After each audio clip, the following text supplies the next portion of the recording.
Jaya.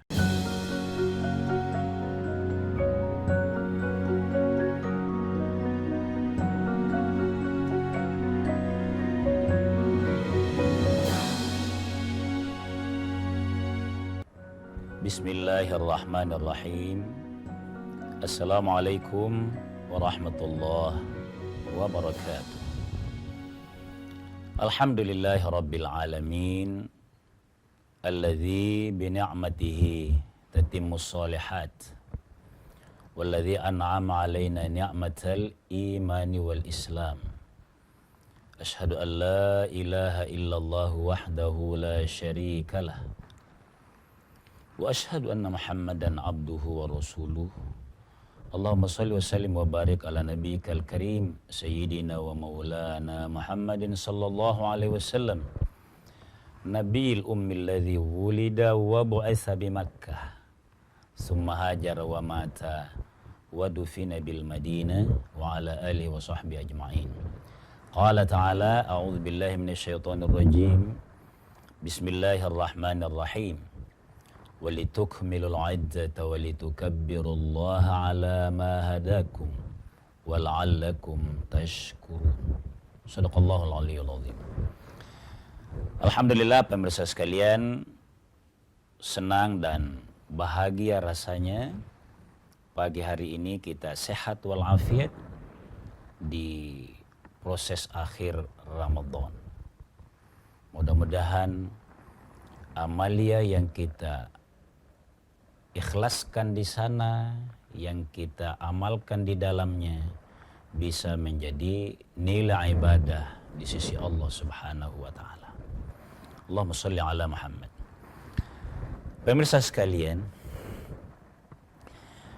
kalau Ramadan sudah dengan mudah, dengan baik kita jalani, Allah menyiapkan sebuah kondisi yang menggembirakan, yakni merayakan Idul Fitri 1 Syawal tahun berapapun itu. Pagi hari ini kita mau mencoba melihat apa itu Idul Fitri. Oleh karenanya izin pemirsa sekalian, kita mau coba. Kata Idul Fitri itu kan secara etimologis terdiri dari 2 kata. Kata Id itu dari kata ada yang idu idan, artinya kembali. Al-Fitri makna dasarnya adalah makan. Itu arti dasar. Maka secara etimologi, kalau kita bangsa Indonesia mengatakan Idul Fitri sama dengan Lebaran, itu pas. Pasnya kira-kira di mana? Kan kembali makan. Biasa kita jadikan gurauan, oh iya, karena kembali makan, makanannya enak-enak, bagus, dan banyak rumah. Makanya lebar, melebar kembali. Tapi kalau yang kelewatan lebarnya melar. Itu makna Idul Fitri secara secara lugawi, secara bahasa. Kembali makan. Karena memang setelah berpuasa sebulan lamanya, begitu masuk bulan Syawal itu tidak lagi dianjurkan puasa. Ini syariat agama untuk membedakan bahwa memang yang diwajibkan puasa itu adalah Ramadan, maka antara bulan lainnya jangan ada lagi puasa dulu. Minimal di awal 1-2 hari lah ya. Pokoknya haram berpuasa di hari raya Idul Fitri. Itu kembali makan. Tetapi dari segi makna, secara etimologisnya, secara filosofi juga sekaliannya adalah karena umat Islam beribadah di bulan Ramadan. Allah yang menetapkan bulan Ramadan itu sebagai bulan ampunan. Satu. Yang kedua, bulan Ramadan itu tempat banyak merenung untuk bermuhasabah. Bahkan di dalamnya ada i'tikaf. Maka pada saat orang memasuki bulan Syawal, itu orang pada hakikatnya kembali ke suciannya, kesejatian dirinya. Sejatinya manusia itu siapapun ya, begitu dilahirkan dia itu suci. Nabi bersabda, kullu mauludin, setiap yang dilahirkan. Nah kita kan semua dilahirkan, bukan yang baru saja dilahirkan. Yuladu, dilahirkan alal fitrah, dalam keadaan suci. Karena yang mengotori status kefitrahan manusia itu adalah dosa. Karena dalam bulan Ramadan kita banyak istighfar, kita banyak bermunajat kepada Allah, yakin juga dapat Lailatul Qadar. Satu poin ibadah kebaikan di dalamnya, komitmen untuk tidak mengulangi. Andai kata kita hidup 1000 bulan lagi lamanya. Itu makna utama dari Idul Fitri. Kita lanjut setelah jeda sejenak.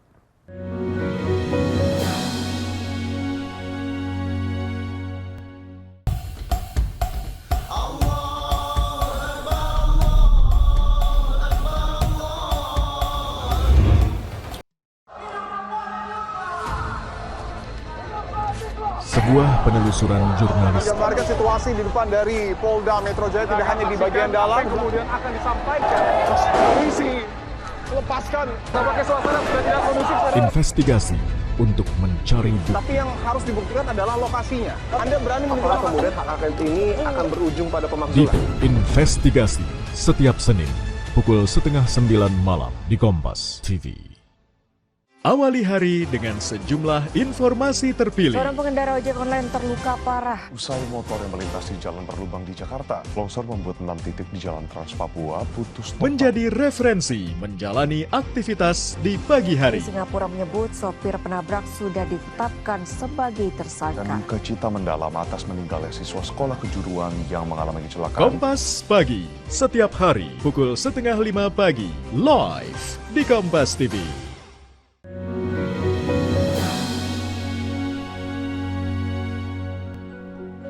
Pemirsa sekalian kaum muslimin yang dimuliakan oleh Allah Subhanahu wa taala, jadi Idul Fitri itu makna utamanya yang harus kita jaga adalah memang menjaga kembalinya kita pada jati diri manusia yang fitrah itu.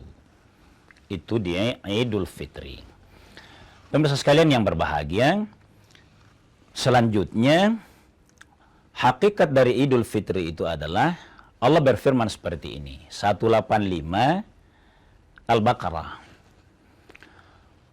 Allah berfirman, walitukmilul iddata, setelah kamu menyempurnakan hitungannya. Sebulan maksudnya.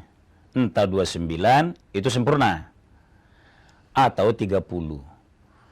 Walitukmilul iddata, kalau sudah sempurna bulannya Ramadan, maka walitukabbirullaha, begitu masuk bulan Syawal bertakbirlah kepada Allah ala ma hadakum, karena sebagaimana yang Allah tunjukkan kepada kalian, wala'allakum tashkurun, agar kamu bersyukur kehadirat Allah Subhanahu wa taala. Ayat ini pemirsa sekalian menegaskan bahwa betapa kita harus bersyukur kehadirat Allah Subhanahu wa taala. Karena dari mana itu tenaga kita kuat menjalankan ibadah, bukan hanya yang wajib. Tidak makan, tidak minum itu kok kuat? Kalau Anda kuat semuanya sampai kamu meninggalkan bulan Ramadan masuk ke bulan Syawal, bertakbirlah kepada Allah Subhanahu wa taala sebagai bentuk kesyukuran. Hanya saja takbir ini harus betul-betul dalam rangka menghayati kalimat-kalimat takbir itu. Bahwa ada seremoni, ada pawai misalnya, itu saatnya mulai dikurangi. Kalau sekadar dilombakan, bagus. Tapi budayanya harus kepada seremoni yang makin menghayati maknanya. Allahu Akbar, Allahu Akbar. La ilaha illallah wallahu akbar. Allahu Akbar walillahil hamd. Itu bentuk kesyukuran kehadirat Allah Subhanahu wa taala. Karena pemirsa sekalian, begini ya. Bulan Syawal itu hitungannya bulan ke-10. Itu Syawal artinya peningkatan. Biasa kalau ada bahasa daerah itu ya, ada bahasa Makassar mungkin bisa seiring. Syawala, sawala. Itu kan perjuangan. Butuh proses yang kuat, yang tidak mudah menggapainya. Makna Indonesianya ini bisa klimaks. Maka kebaikan begitu puncak, apalagi yang mendapatkan kesempatan Lailatul Qadar. Itu betul-betul muncak kebaikan di dalamnya. Tapi yang harus difahami di dalamnya adalah kebaikan ini jangan kembali turun. Itulah sebabnya menjaga Idul Fitri ini kan terlalu mubazir pemirsa sekalian. Kalau kita dikasih informasi oleh seseorang bahwa kita dalam posisi yang baik, berarti ada citra yang baik. Itu bukan membuat kita bangga, ibaratnya ini, lalu arogan, bukan untuk itu. Seseorang yang punya nama masyhur, terkenal misalnya sebagai baik, apalagi kalau sebagai alim, maknanya bukan untuk sombong, bukan untuk arogan, bukan untuk ujub, tapi untuk berhati-hati, menjaga dengan baik citra itu. Nah, hakikat Idul Fitri kembali kepada posisi baik itu, jaga dia, pertahankan dia. Karena kalau ini bisa dijaga, itu sungguh kualitas fitrinya manusia tadi luar biasa. Makanya tadi dikatakan, وَلَعَلَّكُمْ تَشْكُرُونَ. Prosesnya, bertakbirlah, memujilah kepada Allah Subhanahu wa ta'ala. Karena, kalau demikian kan ini menjadi pusat atau puncak kemenangan hamba Allah, mampu melawan hawa nafsunya. Kemenangan utama karena di sini. Saya ingat pemirsa sekalian, Nabi SAW itu begitu Nabi paripurna. Dia bukan menjadi panglima tertinggi yang selalu di belakang. Perang memperjuangkan akidah di zamannya sekian puluh, lebih dari setengahnya dipimpin langsung oleh Nabi SAW. Pada saat pulang dari Perang Badar, kita catat. Perang Badar itu pemirsa sekalian terjadi pada bulan Ramadan. Di mana kemenangan umat Islam tapi banyak yang korban. Dalam perjalanan pulang, Nabi berkata begini. Raja'na minal jihadil asghar. Kita baru saja kembali dari perang asghar itu. Bukan sagir. Sagir itu kecil. Tapi asghar paling kecil. Wih, mendengar ungkapan Nabi ini, sabda Nabi, terperangah semua sahabat. Wahai Rasul, wih, ini kita pulang tidak main-main ini. Banyak sahabat utama penghafal Quran yang meninggal. Bahkan penghafal Quran. Adakah perang yang lebih besar dari peperangan yang seperti ini lagi yang akan kita hadapi, wahai Rasul? Seakan-akan para sahabat, ada apa ini? Raja'na minal jihadil asghar ilal jihadil akbar, menuju kepada perang yang sangat besar. Karena para sahabat terperanjat tadi, perang apa lagi yang akan kita hadapi wahai Nabi? Nabi menjawab, jihadun nafsi, sesungguhnya perang yang paling besar, karena dia ada pada setiap saat, bahkan setiap momen. Bisikan nafsu itu terlalu besar. Bahkan kalau kalian ini berani, gagah perkasa menuju ke medan perang yang tidak seimbang pasukan, jihad kita itu sebenarnya karena mampu mengalahkan hawa nafsu. Nah, ibaratnya di bulan Ramadan itu kan banyak larangan. Mampu menahan kalimat yang buruk, mencerita aib, suudzon, itu mampu kita semua bisa tahan. Maka pada hakikatnya kita adalah sudah melalui sebuah proses belajar untuk melawan lawan kita yang sesungguhnya, jihadun nafsi itu. Pemirsa sekalian, saya mau stresin sedikit di sini. Kalau terjadi ketidakadilan di muka bumi ini, umat Islam itu sebenarnya harus jadi pelopor. Hadis Nabi ini jelas sekali, jangan takut dengan perang. Saya tidak bermaksud petantang petenteng untuk mau perang-perang, bukan. Bukan itu maksudnya, tapi Nabi menganggap sesungguhnya perang pakai pedang di zaman Nabi. Kalau eranya sekarang perang teknologi, itu kecil. Karena yang mampu mengendalikan senjata macam-macam itu, nuklir, rudal, segala macam lah. Kan sebenarnya hanya karena orang yang dikalahkan oleh hawa nafsunya. Andai kata itu bisa, maka pada hakikatnya manusia tidak butuh perang. Terlalu banyak cara yang bisa kita lakukan untuk hidup yang sejahtera ini secara sama-sama. Itu hakikat dari Idul Fitri. Kemenangan melawan hawa nafsu. Kita lanjut setelah jeda sejenak.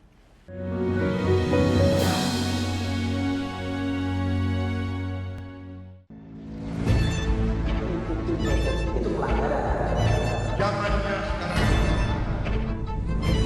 perilaku korup ada di BUMN kita. Jangan lompat ke kesimpulan tanpa menjelaskan dirinya. Saya anak buahnya Prabowo. Gaji tidak naik ya? Hanya 5.000 orang. Bahwa hal tersebut tidak boleh. Bola Liar setiap Jumat pukul 8:30 malam live di Kompas TV.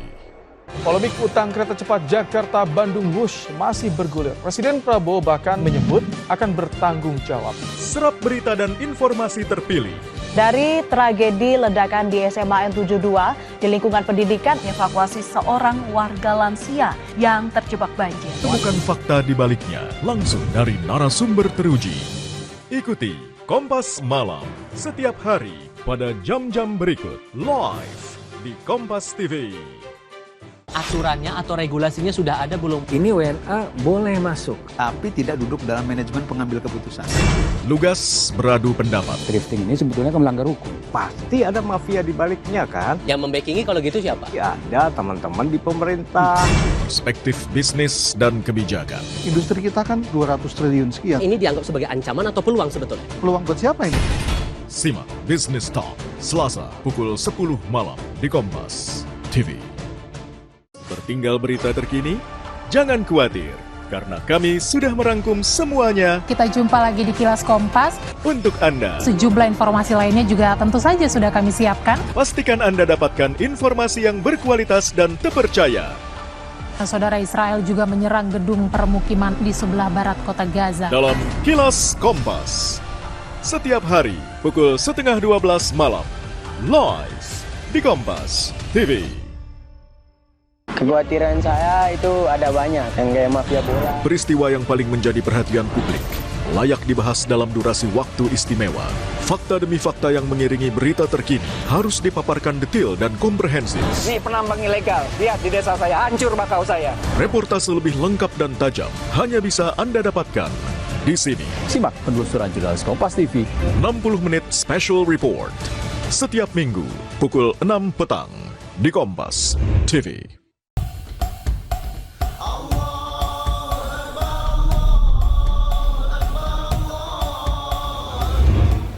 Pemirsa Kompas TV, 1 bulan penuh kita telah menjalankan ibadah puasa. Dengan keikhlasan, kita berjuang menahan diri dan menata hati.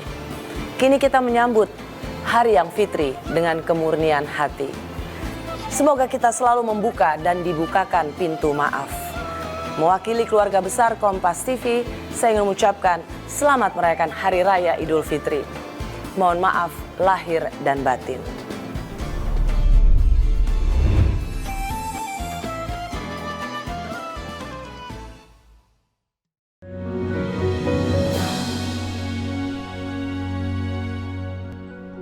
Pemirsa sekalian kaum muslimin yang dimuliakan oleh Allah Subhanahu wa taala, jadi kita sudah beridul fitri dengan baik, dengan khidmat, maka tinggal bagaimana memahami hakikat dari perjuangan yang besar ini. Mudah-mudahan kita mendapat hidayah, walitukmilul iddata walitukabbirullaha ala ma hadakum. Bagaimana menjaga hidayah ini sehingga bisa istiqamah. Nah, kalau kita sudah beridul fitri, kesempatan bagi kita untuk mereview proses apa yang kita lakukan sejak disyariatkannya puasa. Pada saat Allah berfirman di 183 Al-Baqarah itu, Ya ayyuhalladzina amanu, hai orang yang beriman, kutiba alaikumus siyamu kama kutiba alal ladzina min qablikum, disyariatkan atau diwajibkan bagi kalian puasa dan seluruh ibadah di dalamnya, berproses. Hayati itu. La'allakum tattaqun, agar kalian bertakwa. Di dalam puasa itu kan apa yang dianjurkan? Salah satu ibadah wajib yang mengikut pada wajibnya puasa adalah berzakat fitrah, sekaligus mengingatkan zakat mal. Maka salah satu tanda makbulnya, diijabahnya oleh Allah ibadah Ramadan kita itu kalau sungguh-sungguh peduli kehidupan sosial. Zakat itu pada intinya haram diberikan kepada keluarga. Itu